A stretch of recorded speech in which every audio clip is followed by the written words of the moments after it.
Good morning, everyone, and thank you for joining us for the Flood Preparation and Repair webinar. We have some really great speakers for you this morning. Just a few housekeeping items before we begin. We will leave time at the end of the presentation for questions. So if everyone would please hold their questions until after our presenters have finished.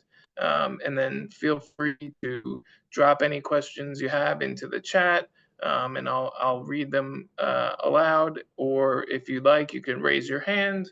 I'll call on you. You can unmute yourself and go ahead and ask your question. Either way works. But just if you could hold them until the end of the webinar, that would be great. Again, my name is Alex Blend. I'm the Sustainability Coordinator of the Sustainable Libraries Initiative, and I welcome you all here to our Flood Preparation and Repair webinar. We have three guest speakers with us this morning. We have Eileen Caulfield, the Assistant Library Director from the Smithtown Library in Smithtown, New York.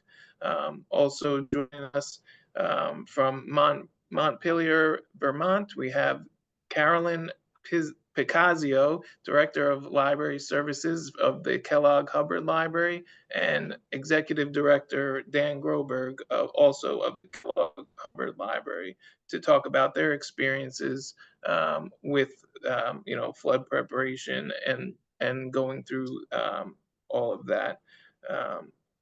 First, we will begin with Eileen Caulfield from the Smithtown Library here in Smithtown, New York.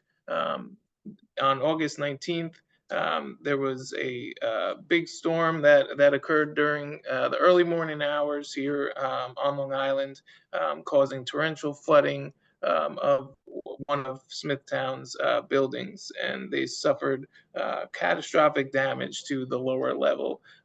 So I'd like to introduce Eileen Caulfield to speak about their experience and what they're currently going through. Eileen, welcome, and thank you for being here.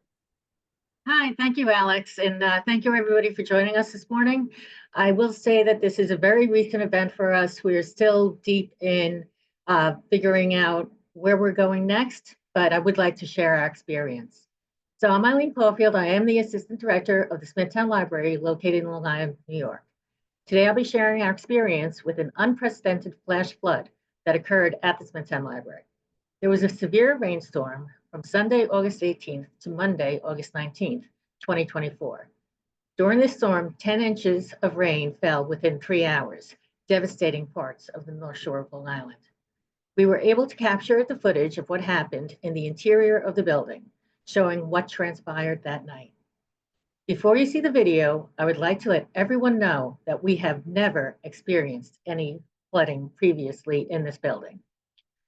The water entered through a window on the lower level, and like a raging river, it broke through walls, pulled down ceilings, and carried furniture throughout the lower level, eventually filling the entire 8-foot-high, 12,000 square foot area with muddy rainwater that ran through the surrounding streets and properties before reaching and filling the lower level of the building.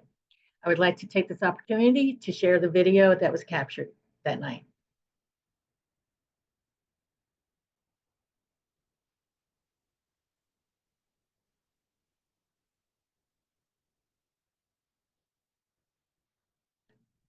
You can see the rainwater entering the building. The door on the left is lower level reference office. Right behind that wall that's starting to push out was my office. The water entered through a window in the rear of this reference office area. You could see the force as it's pushing the door and the wall, and that's where the real destruction begins. Those are the contents of my office, washing through the library to the opposite end of the building. The interesting thing is that we found the window that was burst through at the opposite end of the building completely intact.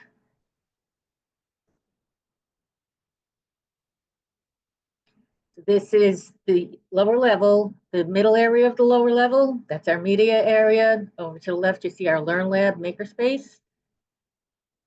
This is not a time-lapsed video. This is actual time of how everything happened.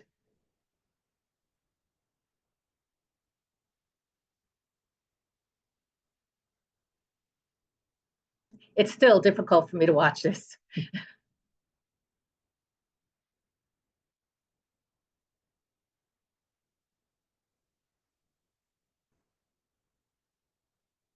Yeah, so at this point, we did speed up the cameras just so that you could get the full effect. But as I said in the beginning, that was not anything altered with the footage. There goes a video game. And then in this area to the right is Long Island Reading Room. That's our historical collection, well, our reading room for the historical collection. I'll talk about that more further into the presentation. What you see there is our DVDs floating.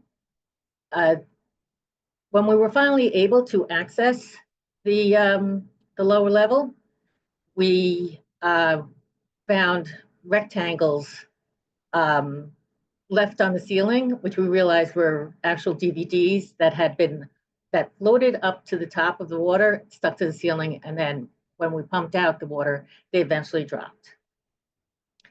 So the lower level contains staffed offices, our makerspace, our media collection, and most importantly, our Long Island History Room. The contents of the Long Island History Room is the most valued collection in the library.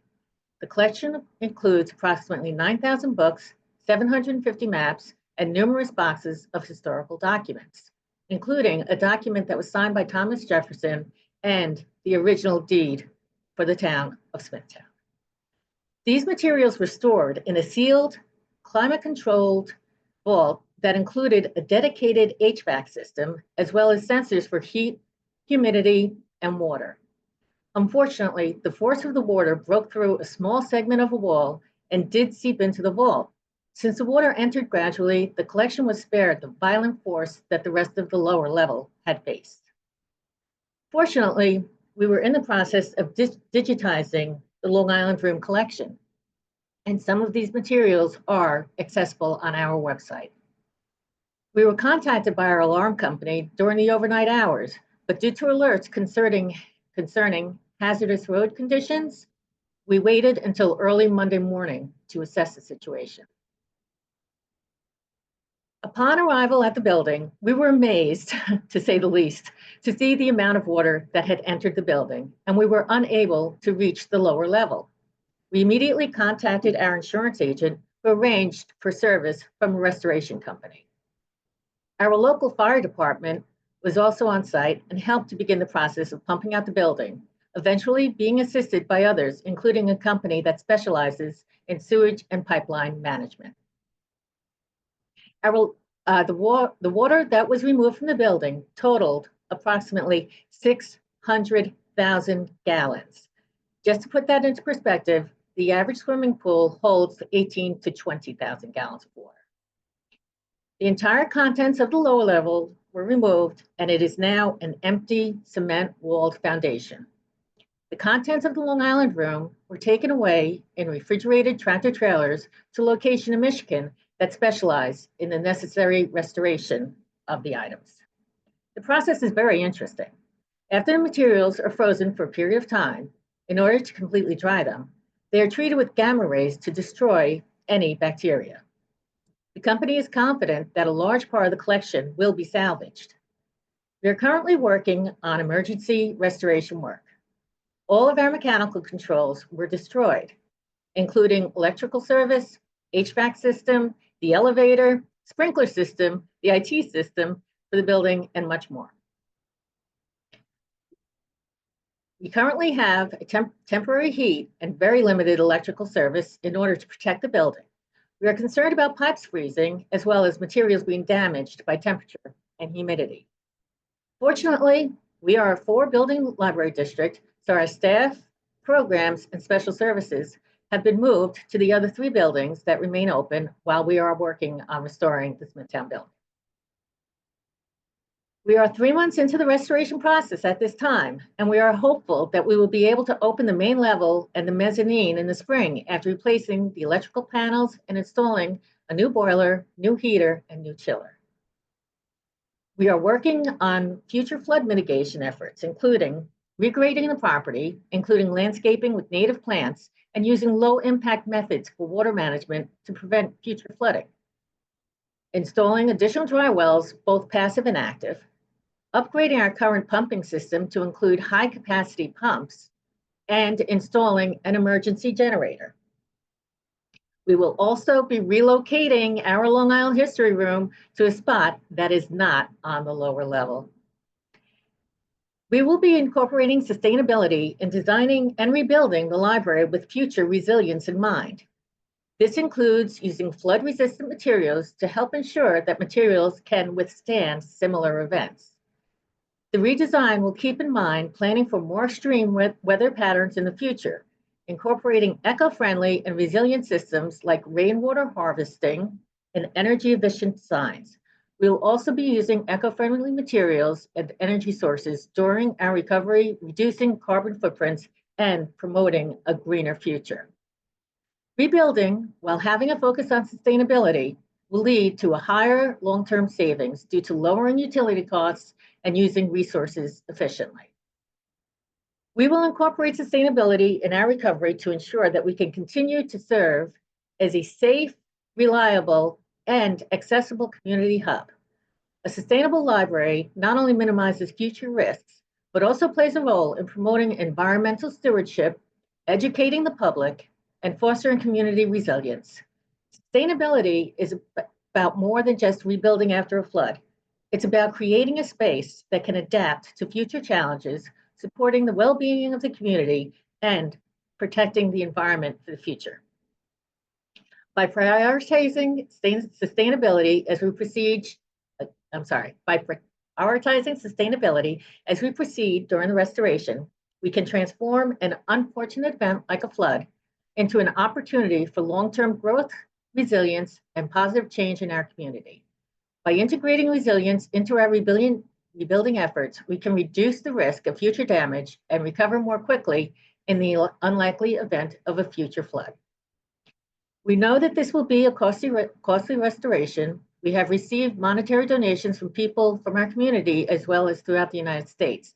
We are currently working with FEMA representatives and pursuing the process to receive funding to help with the rebuild. We are confident that we will emerge stronger and more resilient from these experiences, and we are hoping to completely reopen in early 2026. Thank you.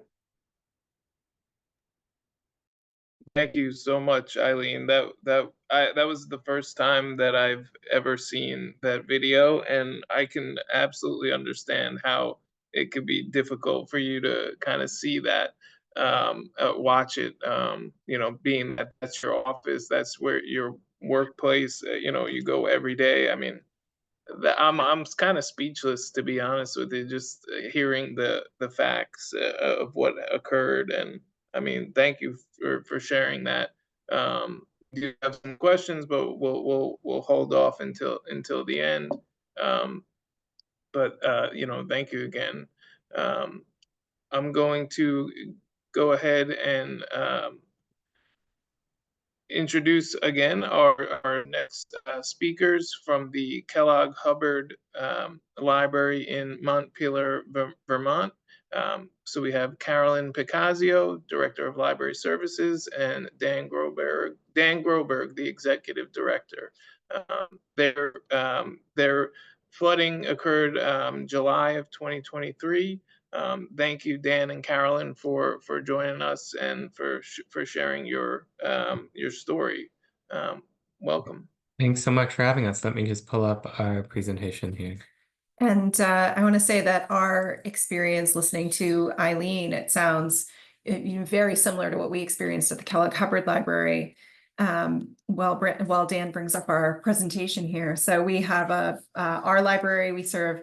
You've got that here, right? Yeah. So like about a third of the libraries in Vermont, we are a 501c3 nonprofit, as opposed to part of the municipality. And so when we're talking about managing our own risk and planning, but then also what recovery looks like, that changes a little bit when you're a nonprofit versus a department of a municipality.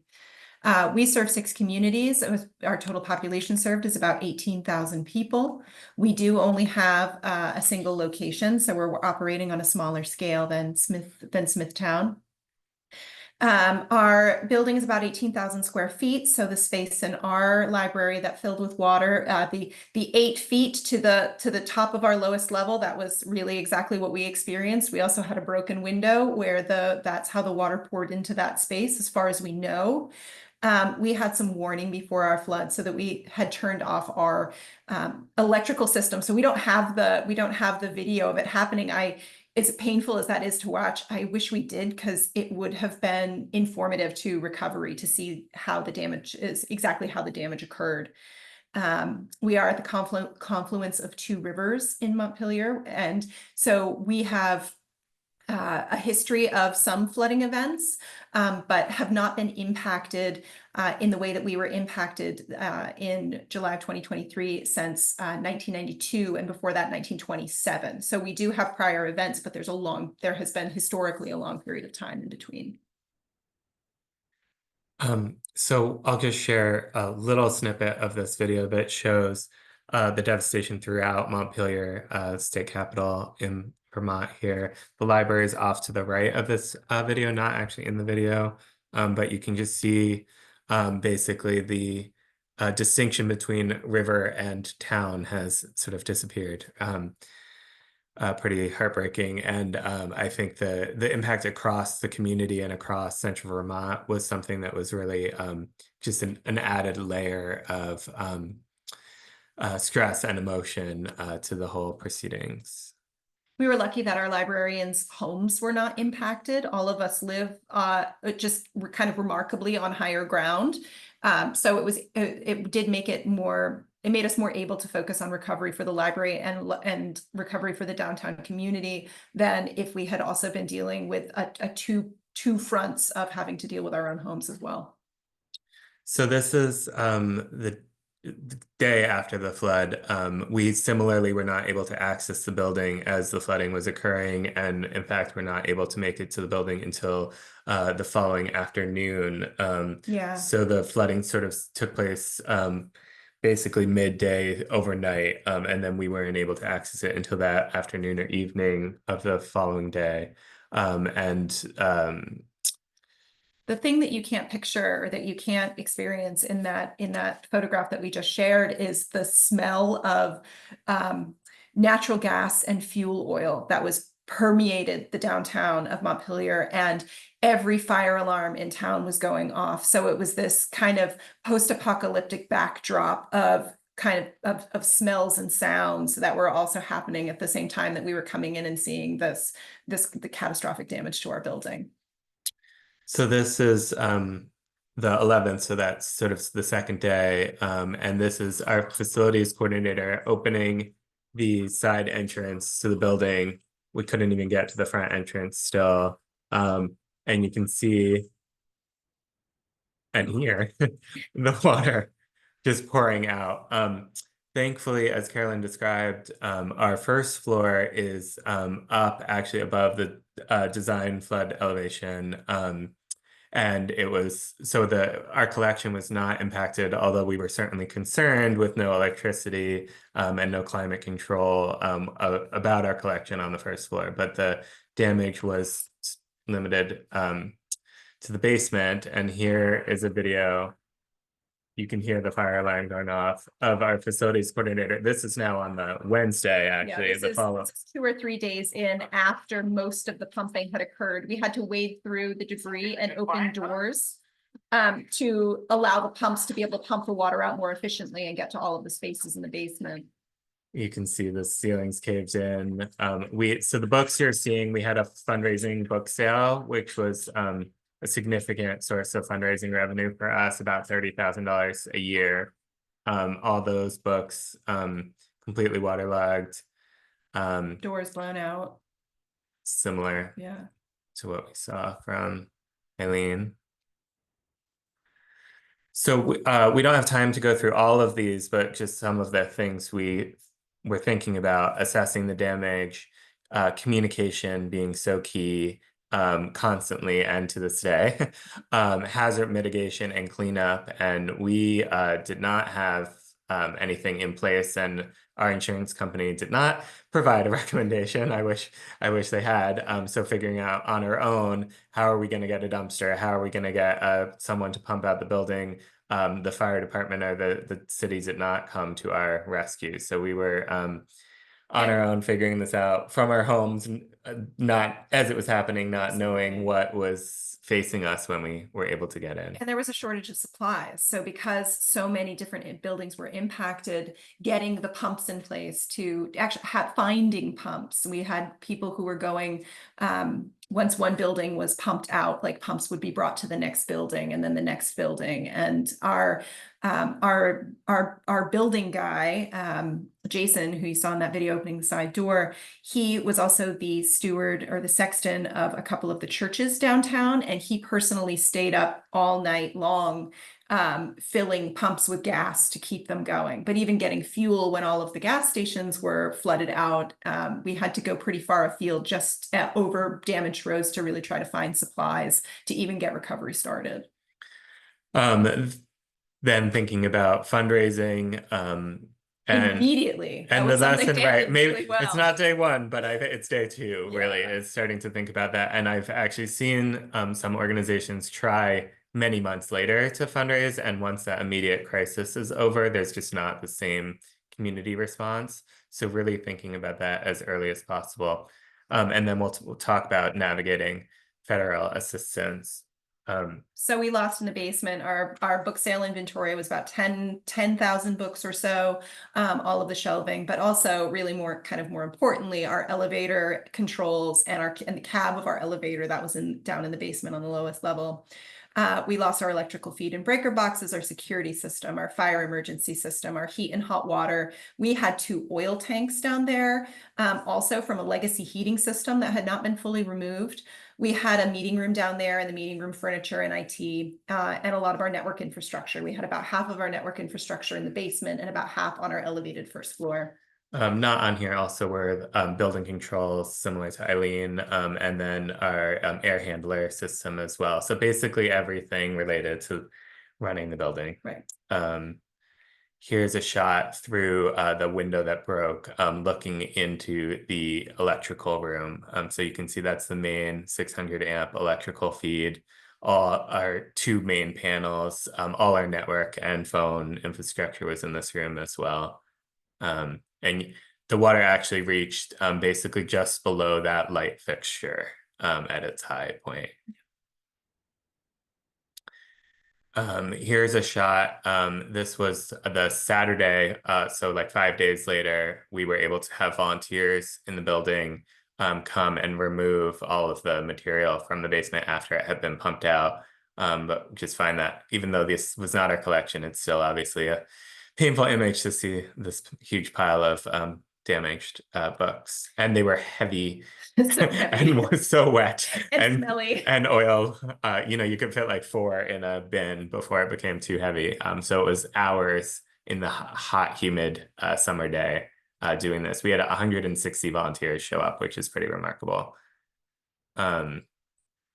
And then this was resuming library services. So because we have the single location and there was so much devastation and so many people impacted in our downtown, in our community, we felt like it was very important to resume even emergency kind of services as quickly as possible. We had people who needed a computer connection to be able to submit their FEMA application, whose internet had been wiped out.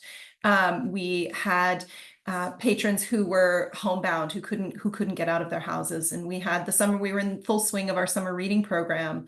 And so what we did was we used the lessons that we had learned in the pandemic. We got very, very basic emergency power restored within a week. And that looked like a electrical panel on the outside of the building underneath a tent with 2 extension cords snaking in through a window to power 2 circulation computers and basic internet and a public computer. So we had a public computer out front on the lawn, and we resumed curbside services. And afterward, having a phone operable so that we could answer questions, having a public computer operable so people could access forms and services that they needed to access, and then having that piece of normalcy of being able to borrow from the library when people didn't have other services restored yet. We saw a huge outpouring of gratitude from our local community, that piece of normalcy and that piece of free help started back up again so quickly.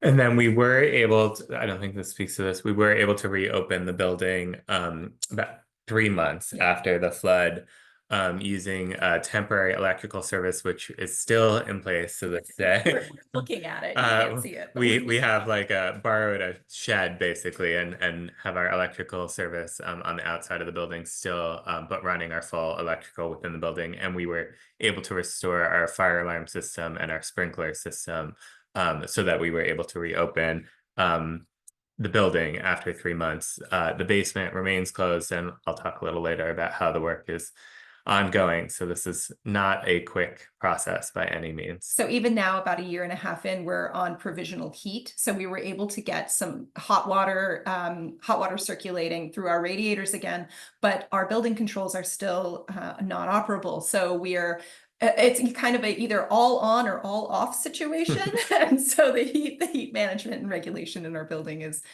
a challenge, but we're managing. We are, as a nonprofit, our process of working with FEMA was made a little bit more complicated. Nonprofits need to apply for an SBA loan first.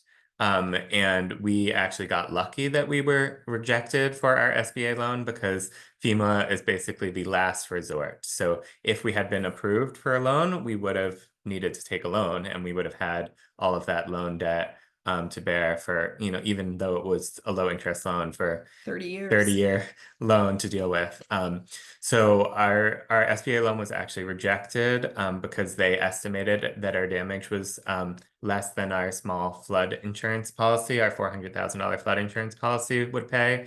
In fact, all in all, it will end up being more than $2 million to restore the building. But our loan was rejected, and then we went to the SBA, to FEMA, excuse me, which has been incredibly excruciating and long process with weekly meetings and very little progress. And I'll note that we have, to this date, received only $180,000 in funds from FEMA out of an expected $1.3 million. So we've had to outlay a significant amount of money to do work before we keep recovery going. So we were super lucky that we did have the insurance policy that paid out after only 2 months, and that we've had a lot of support from the community to be able to do the work that we've done so far, because FEMA reimburses you long after the fact. And the level of detail they require is, they asked at one point how many rolls of toilet paper were in the package of toilet paper that was part of the contents of the basement that we were claiming. So if you think when people say document everything, they mean literally everything.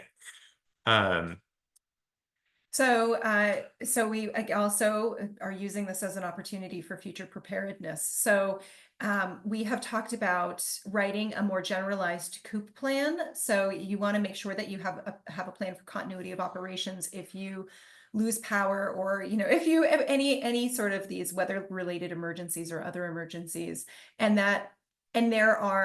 I think you need to specifically think about what the risk is, the potential risk for your building. And we have specific procedures just to deal with flooding, because that is what we've identified as our greatest risk.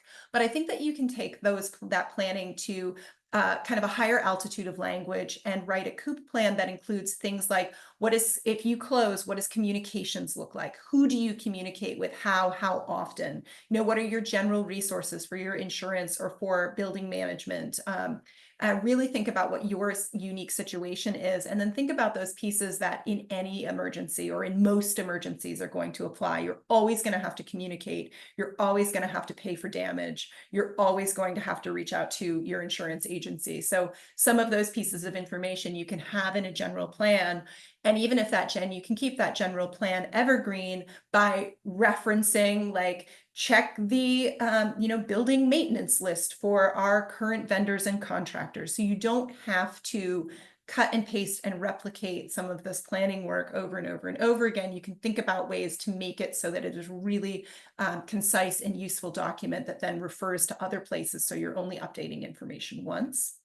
And then, yeah, improve your specific procedures. And then what we have done is rebuilding with resilience. So we're using this as an opportunity to build back better.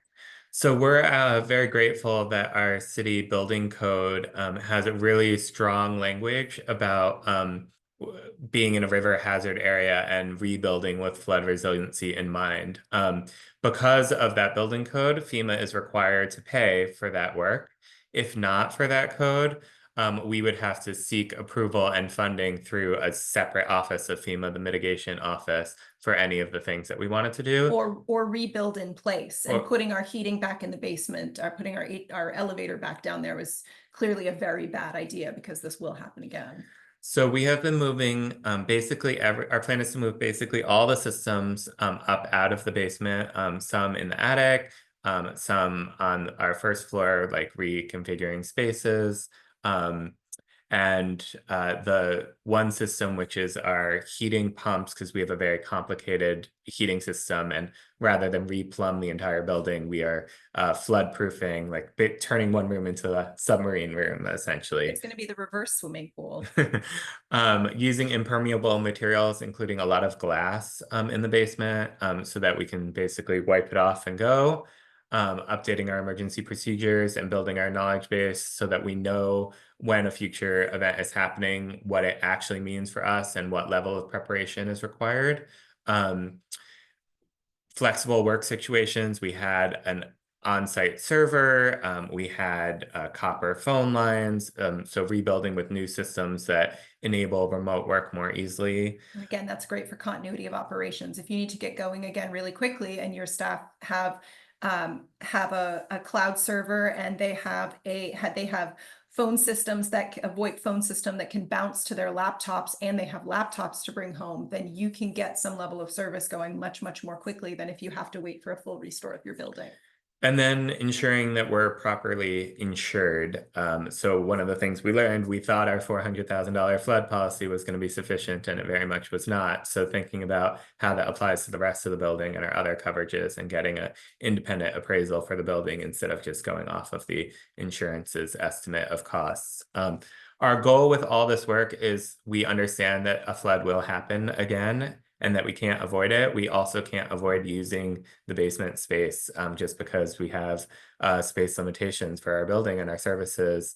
And so our goal is to minimize the costs and make it as quick and easy as possible to recover after an event, and rather than fully giving up the space.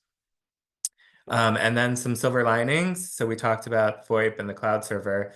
Another opportunity, we don't have air conditioning or really climate control in most of our building, just in maybe a fifth of the space is air conditioned right now. Our building was built between 1894 and 1896, and it is full masonry. So the exterior walls are granite and the interior walls are brick. And so and we have a huge skylight on top. So it becomes a greenhouse in here in the summertime, and that has only increased as we've been facing climate change. Right. So thinking about, extreme heat emergencies and being able to serve as a cooling shelter, as long as our building is already being ripped apart and we have a contractor on site and all of the subcontractors on site using it as an opportunity. We had been talking about this for a long time, and we're able to capitalize on it. And they told us that it would have been about $200,000 more to do the same work outside of doing it now during the flood. Also reconsidering our space use, because those mechanical systems are moving out of the basement. We're going to be able to add some really lovely new, like 8-person meeting rooms, which was something we were lacking. And in another photo I'll show you next, we were able to add a phone booth room, which has been another demand as long as we were already reconfiguring. And then we have no more fossil fuels in our building because we took out those oil boilers, and we're going to have a different backup heating system. So we're actually now running on just a wood-fired plant that produces our heat, and electric, and our electrical provider uses almost 100% renewables here in Vermont. here's just a couple photos of the current status 16 months later. But like I said, it's a very long, slow process between funding and architects and engineers and even convincing your board to approve moving forward with things, and building permits and getting a contractor and supply chain and all of that. So we still don't have a working elevator, for instance, 16 months later, even though our building's open. So the left is where our book sale was, where you saw all of the destroyed books at the beginning, and that's on our lowest basement level. And then the picture on the right is our elevated first floor. And this was a space that used to be a community corner that we've reconfigured. And behind the caution tape is our new elevator controls that are now above the FEMA flood line. And that will, knock on wood, not filled with water next time. And this space, this little room to the left of the caution tape is our new phone booth. So as long as they were rebuilding walls, it was inexpensive to add that piece. So that's all. We're happy to be contacted at any time, and hopefully Alex will share this presentation out. Yes, absolutely. We're recording, so we'll definitely post this and anything else, the slides on the SLI website following this webinar. Now is the time that we'll open it up for questions. If anyone has any questions, feel free to drop them in the chat, raise your hand. We'll call on you and you can unmute and ask away. I do want to take this time to thank Eileen, Dan, and Carolyn for your sharing your story with us and for being here. I'm pretty almost speechless to just hear the stories, see the videos, the pictures. It really is heartbreaking, and just to hear hear those experiences, it's a lot. So let's see. We do have a question from Hillary Ellis. Can you talk more about what resources you added to your knowledge base in terms of preparing for disasters?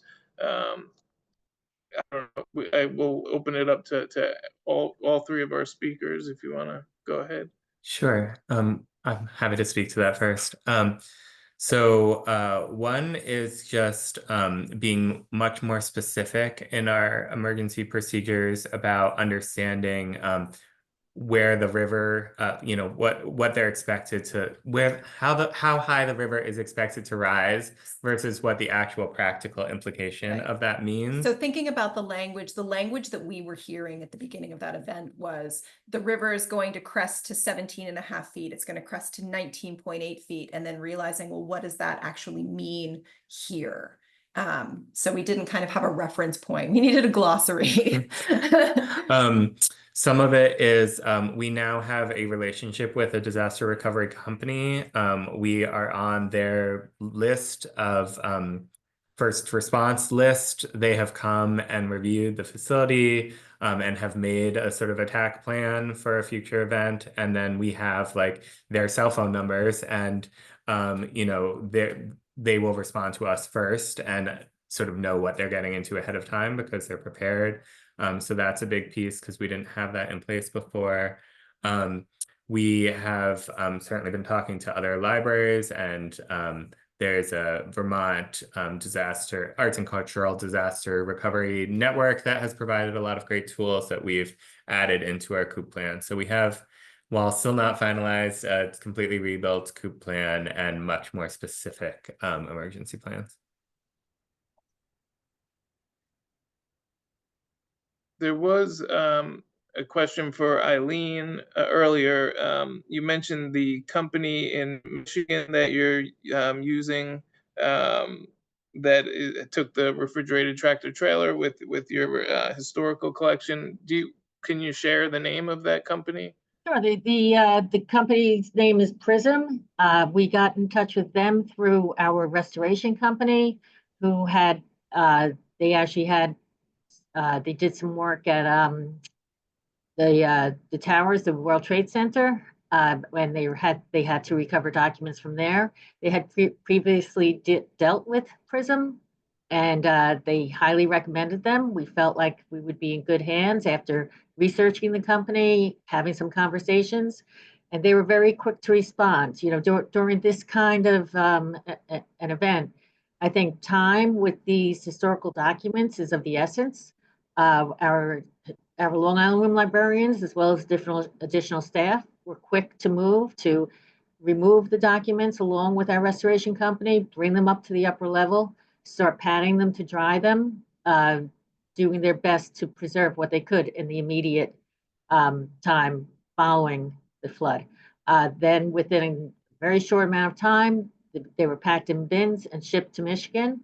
The process takes a couple of months for them to be frozen. And then we start with the other part of the process, which is the gamma rays. So we've been in constant communication with them, and they do seem confident that a large part of the collection will be restored.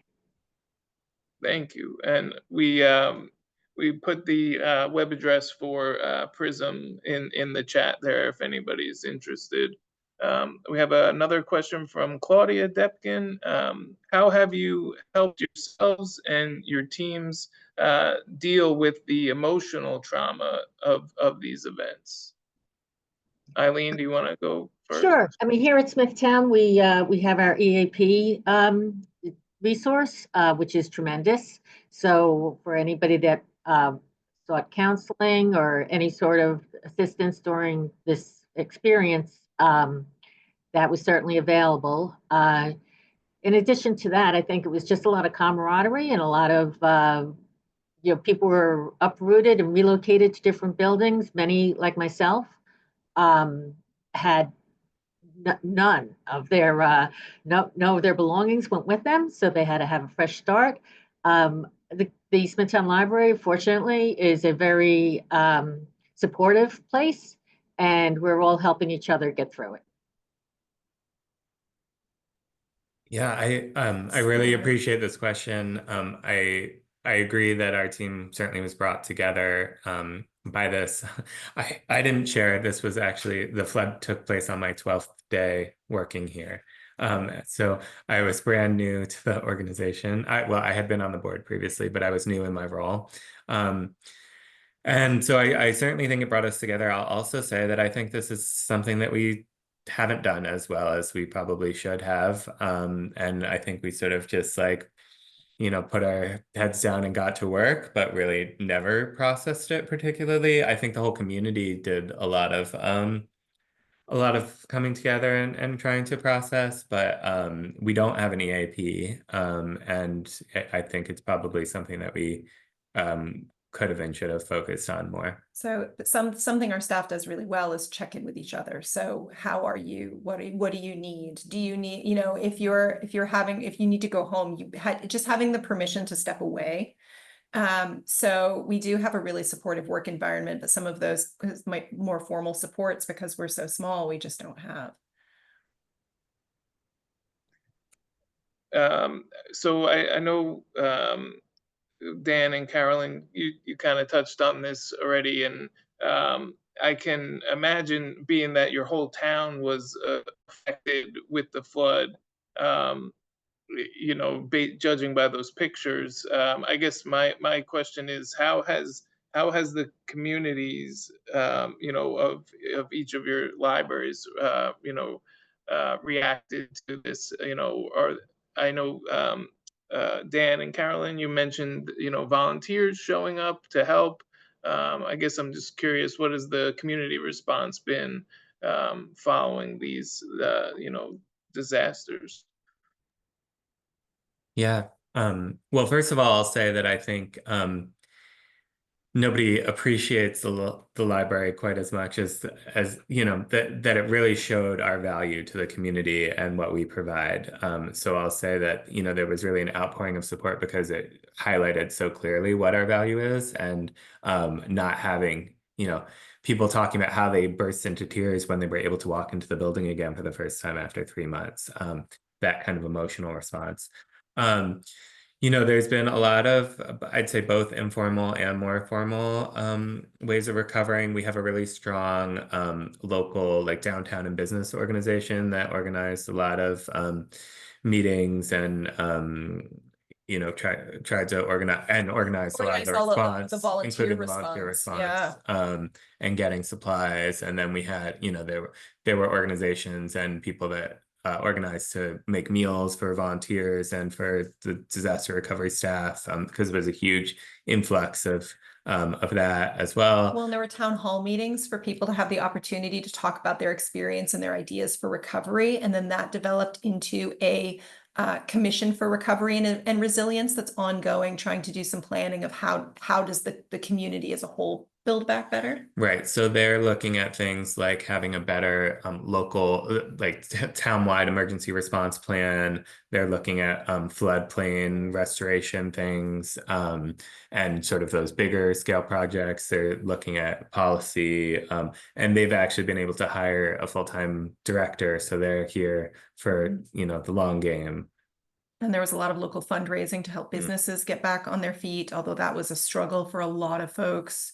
And then I think that one of the things I've been really grateful for in this community is having events. We just had this beautiful bridge lighting event where there were just Christmas lights like put on, or, holiday lights put on all of the local bridges that go across the rivers downtown. And there have been conversations about what the community means to people. And so there have been other opportunities to just really celebrate our downtown and really make it beautiful after seeing it so devastated. And that, I think, it just brings out thousands of people and has tremendous positive impact on making everyone just feel good about this place.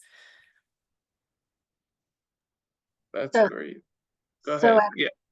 at Smithtown, if you look at the library, you would have no idea that there was any damage done at all to the building. It also was one of the few buildings in the town that were affected. We happened to be just a slightly bit lower than the other buildings. The problem was that there was so much rain and everything was super saturated. There was no place for the water to go, so it went to the lowest level.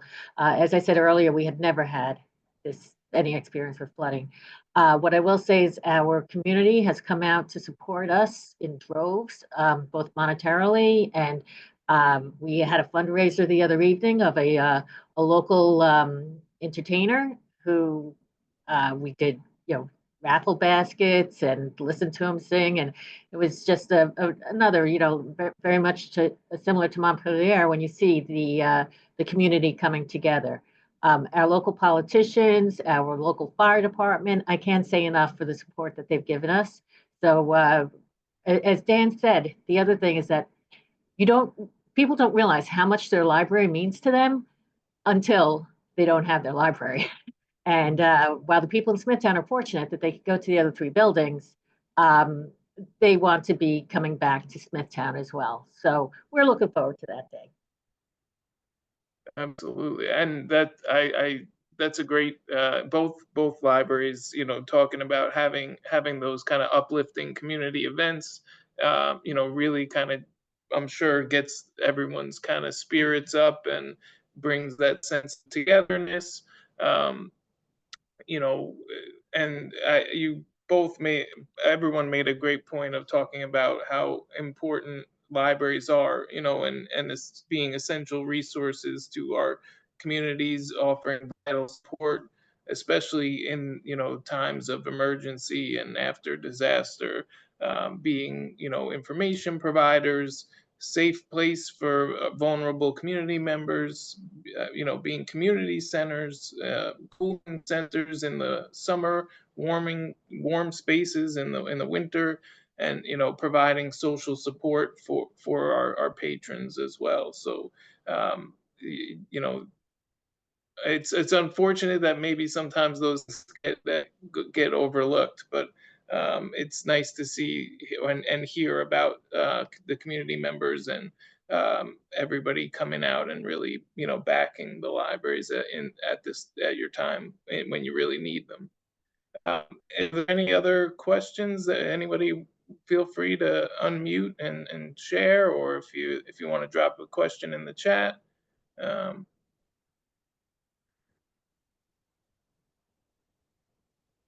Before we wrap things up. Alex, I have a question. This is Claudia. Sure, So- go ahead. Hi, everybody. Thank you so much. I don't mean to like hammer on this point. I asked the question about the sort of emotional trauma and dealing with that, but the photograph that Dan and Carolyn shared of the staff member with the headlamp pulling books to give is like amazing. It's a very powerful photo, but I'm just wondering how that person feels. Like, is that a page or is that one of you folks? Is that somebody who thought they would ever be in a situation where they're going into pull books with a headlamp on because the library's been devastated? And so just wondering, how do you support those folks? That's so that's one of our that's our communications coordinator, operations and communications coordinator, Sarah Wisner. And Sarah also works on the desk as an assistant circulation librarian. And so that is a regular staff member. We didn't have our pages, and we really only had limited volunteers coming into the building at that point. And I certainly do not think that anyone here anticipated that they were going to have to work in those kinds of operations and that they would experience that level of upheaval, just like we didn't really ever understand what it would, before the pandemic, we didn't understand what it would be like to alter library operations so significantly and work in a situation where sometimes we felt unsafe. But I will say that the overwhelming attitude of the staff, so when we right immediately after the disaster, Dan and I were here, and our facilities coordinator, Jason, was here, and that was really it. And my staff working from home were, when can I come in? What can I do? How can I help? And the absolute overwhelming feeling of the staff was that they wanted to be there and they wanted to do whatever they could do, however they could do it. And so I haven't heard any negative impact we had some folks with some medical concerns that we obviously worked around and accommodated. But overwhelmingly, Sarah wanted to be there, and she wanted to be doing that work and really feeling like she was contributing to recovery, pitching in and keeping the library going. And that's something that I'll never be able to thank my staff enough for having that attitude toward this work.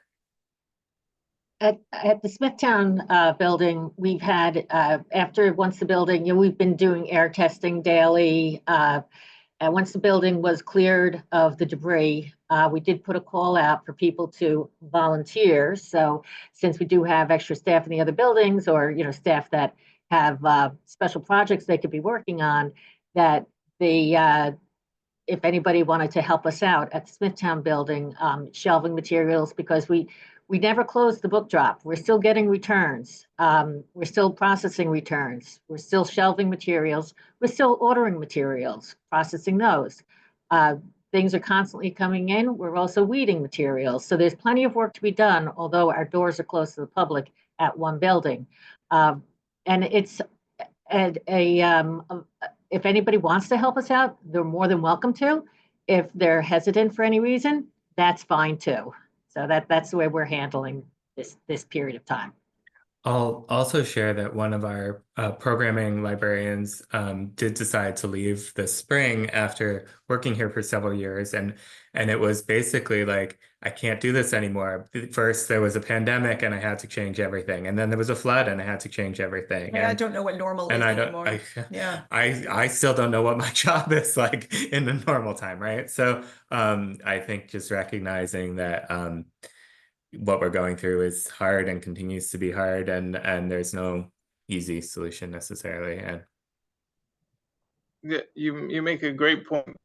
I was going to ask, after these experiences, how much does your role change? Your normal day to day or month to month, what you were working on, beforehand, and your roles and responsibilities, what are they now? I'm maybe specifically Eileen, I'm curious because it's still so very fresh for you. Is it hard to you have to wear both hats maybe and focus on the relief and reconstruction phase, but also still maintain everything that you're responsible for as well. Yes, but as we all know, we all wear many hats in this profession, and we seem to seamlessly transfer from one one priority to the next. So I no longer on most days I don't work 9 to 5. I work 7 to 3 or 7:30 to 3:30 because that's the times that the electrician's getting to the building or the contractor is getting there, and I have to be on site to open the building. We recently started with portable heat. Before that, I was running generators. We have portable generators and a power pack so that I could process books from the book drop, so that I could be on site for any of the vendors that were coming in. Keep in mind, we had to have all the Freon drained from our HVAC system, all the split units removed. There's been months of work already, and I feel like it's just the tip of the iceberg. But yeah, and then I look out for my people too, my Smithtown people that were in my building. And, you always have to, you have a place in your heart to make sure everybody's doing okay. So it's been a very interesting transition, learning new vocabulary every day. And like, I'm sure that my friends up in Montpelier are, but I'm just looking forward to the light at the end of the tunnel and making this an even better library. Great answer. Thank you. And Debbie Engelhardt had shared in the chat, perhaps we can revisit with your libraries in a year or so to learn more and get an update regarding the restoration and resilience journeys that you're both on. If that's something you'd be interested in, we'd sure love to revisit and reconnect. Sure, that's fine with us at Smithtown. Absolutely. Absolutely, and we're really hoping that everything's done in a year from now. Our work is, well, it was supposed to be done in mid-January, and now it's looking like mid-February, but I'm not holding my breath. I've been joking that we'll tell people when the elevator is reopening the day after it's open, because the timeline keeps slipping. So. Wonderful. Thank you both. As we hit the 12 o'clock mark, I'm going to say thank you, Dan, Carolyn, Eileen, for your participation this morning. Thank you for sharing your stories, and we really appreciate that. Thank you for everyone who came and attended the webinar this morning and asked your questions. We will put the recording of this on the SLI website under our on-demand webinars section, so it can be revisited. And if anyone has any questions that come up following, feel free to reach out and we'll happily connect you with the speakers or whatever we got to do. Thank you again, and we hope to talk to you all soon. Thank you, Alex. Thank you. Thanks. Take care.